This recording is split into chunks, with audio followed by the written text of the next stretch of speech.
Singapore एक छोटा सा देश जो अपने क्षेत्रफल के मामले में दिल्ली और इस्लामाबाद से भी छोटा है।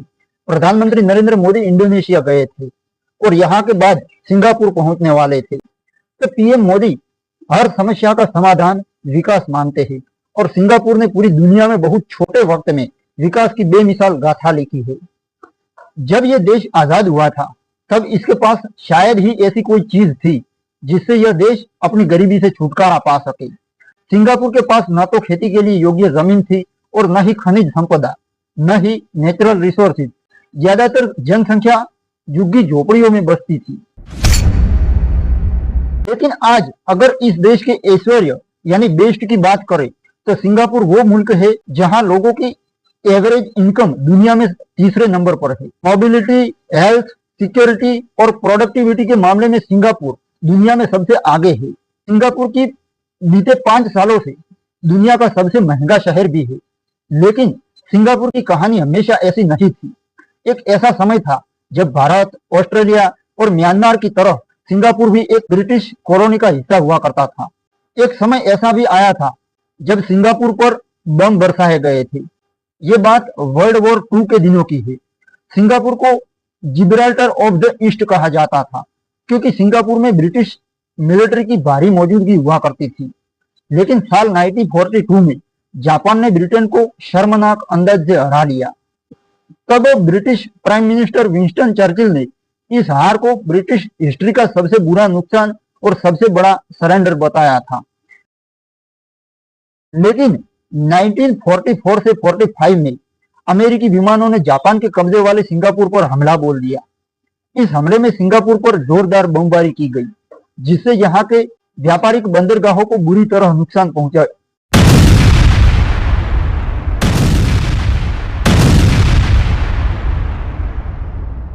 सिंगापुर को मिला अपना हीरो हैरी ली यानी ली क्वान यू।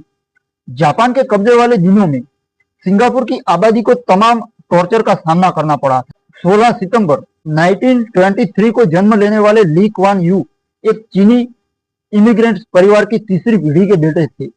सिंगापुर के अंग्रेजी मीडियम स्कूल में पढ़ने वाले ली क्वान यू का अंदाजा अंग्रेजों जैसा था। तभी बचपन से उन्हें हैरी ली कहकर पुकारा जाता था। जापानी कब्जे के दौरान ली की पढ़ाई काफी प्रभावित हुई थी।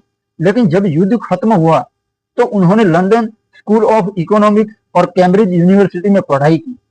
स्कूली जीवन से ही समर्पित समाजवादी रहे ली क्वान यू सिंगापुर लौटकर एक प्रमुख ट्रेड यूनियन वकील बन गए। अब बात करते हैं जब सिंगापुर को दिलाई थी आजादी। साल 1954 में ली क्वान यू ने पीपल्स एक्शन पार्टी यानी पीएपी की स्थापना की।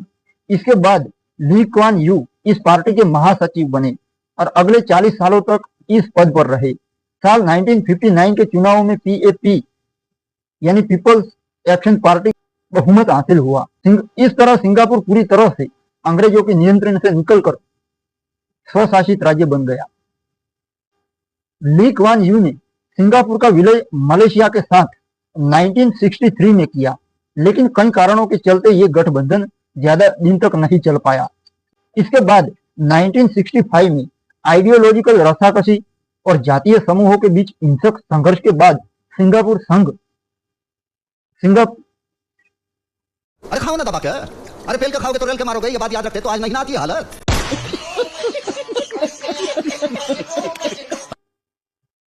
सिंगापुर संघ से निकलकर स्वतंत्र देश बन गया। ली क्वान के लिए ये एक मुश्किल कदम था जिनके लिए मलेशिया से संधि सिंगापुर के औपनिवेशिक अतीत से दूर फेंकने की एक कोशिश थी। उन्होंने इसे एक खराब दौर बताया था। फिर शुरू हुई सिंगापुर को फिर से बनाने की प्रक्रिया। वर्षों तक पहले ब्रिटिश राज, जापानी राज और फिर मलेशिया के प्रभुत्व से आजाद होकर सिंगापुर एक स्वतंत्र राष्ट्र के रूप में सांस ले रहा था। लेकिन इस देश के पास ऐसी कोई चीज नहीं थी जो इसे विकास के रास्ते पर ईंधन यानी फ्यूल का काम कर सके। ज्यादातर लोग कच्चे झोपड़ी नुमा घरों में रहने को मजबूर थे। वर्ल्ड बैंक की एक रिपोर्ट बताती है कि 1965 में सिंगापुर की पर हेड जीडीपी 516 यूएस डॉलर थी और करीब आधी जनसंख्या अनएजुकेटेड थी। लेकिन इसके बाद सिंगापुर ने 1960 से 1980 तक पर हेड जीडीपी 15 टाइम्स की वृद्धि करने जैसा कीर्तिमान बनाया। सिंगापुर के पूर्व स्वर्गस्थ प्रधानमंत्री ली क्वान यू मानते थे कि इजराइल की तरह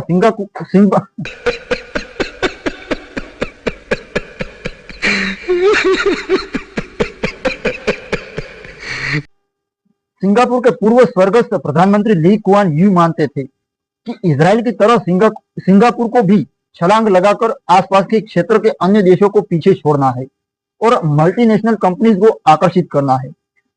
फिर भी एक बर्बाद और छोटे से देश से चमचमाती इमारतों का मुल्क बनने की प्रक्रिया में सिंगापुर के लोगों ने एक बड़ी कीमत भी चुकाई थी। सिंगापुर की सरकार ने आबादी को नियंत्रण में लाने के लिए 2 से ज्यादा बच्चे पैदा करने वाले लोगों पर टैक्स लगाना शुरू कर दिया। इतना ही नहीं, भ्रष्टाचार की समस्या से निपटने के लिए सिंगापुर में ऐसे कड़े कानून बनाए गए जिनकी वजह से भ्रष्टाचार में कमी देखी गई। सिंगापुर में शानदार सड़कें और हाईवे निर्माण पर जोर दिया गया जिससे इंफ्रास्ट्रक्चर का विकास किया जा सके।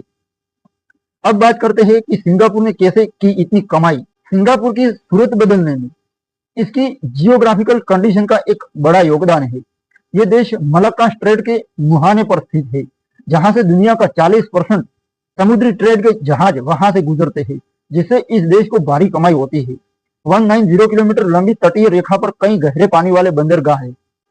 इतना ही नहीं, ली क्वान यू की सरकार ने शुरुआत से ही सिंगापुर में रहने वाली मिश्रित आबादी को एजुकेट करने और मानव संसाधन पर पैसा खर्च किया उन्होंने। फिलहाल सिंगापुर को दुनिया का आर्थिक अड्डा माना जाता है क्योंकि सिंगापुर के बैंक वर्ल्ड लेवल की सर्विसेज देने में सक्षम है। सिंगापुर की सरकार के मुताबिक साल 2017 में 1,74,00,000 इंटरनेशनल टूरिस्ट ने सिंगापुर का भ्रमण किया, न कि भारत का भ्रमण किया, जो कि सिंगापुर की कुल जनसंख्या के सिंगापुर को लंदन और न्यूयॉर्क के बाद तीसरे सबसे बड़े कंपटीशन में आगे इकोनॉमिक सेंटर का दर्जा दिया गया, 3 गुना है। अब बात करते हैं कि आम लोगों के लिए कैसा है सिंगापुर। तो सिंगापुर में रहने वाले कई प्रवासी इस देश के इन्फ्लेशन लेवल से खुद को इतना प्रभावित नहीं मानते हैं, क्योंकि सिंगापुर में लोगों की इनकम दूसरे देशों के मुकाबले बेहतर है। सिंगापुर सरकार के मुताबिक सिंगापुर में अपना घर खरीदने वाले लोगों का परसेंटेज 100 से भी ज्यादा है। सिंगापुर की सफलता की बात जब तक की जाती है तो पूर्व प्रधानमंत्री ली क्वान यू की एक बात को याद किया जाता है। सिंगापुर के गांधी ली क्वान यू ने एक बार कहा था, आखिर मुझे क्या मिला? तो उनका जवाब था, एक सफल सिंगापुर। बदले में मैंने क्या दिया? तो उनका कहना था, मेरा जीवन। अब बात करते हैं कि भ्रष्टाचार को कैसे खत्म किया सिंगापुर में। तो ली क्वान यू ने अरेबियन कंट्रीज से घिरे इजराइल के मॉडल को माना। उनका कहना था कि इजराइल की तरह हमें भी छलांग लगाकर आसपास के अन्य देशों को पीछे छोड़ना है और मल्टीनेशनल कंपनीज को आकर्षित करना है। वह चीन के साथ अच्छे संबंधों के महत्व को समझते थे। चीनी लीडर डेंग जाओपिंग के साथ अपनी दोस्ती से उन्हें बहुत मदद मिली। डेंग जाओपिंग ने 1978 में सिंगापुर का दौरा किया था और ली क्वान यू की इकोनॉमिक पॉलिसीज की प्रशंसा की थी। ली क्वान यू भी डेंग जाओपिंग द्वारा चीन में किए गए रिफॉर्म से बहुत प्रभावित हुए थे। सिंगापुर में फैले भ्रष्टाचार को खत्म करने के लिए ली क्वान नए उपाय खोजे और रोजगार उपलब्ध कराने के लिए कम लागत के आवास और इंडस्ट्रियलाइजेशन की शुरुआत की। उन्होंने सिंगापुर को मल्टीकल्चर के आधार पर एक अलग पहचान बनाने की कोशिश की। इसके लिए उन्होंने विभिन्न अलग अलग जातीय समूहों को एक साथ जोड़ना शुरू किया।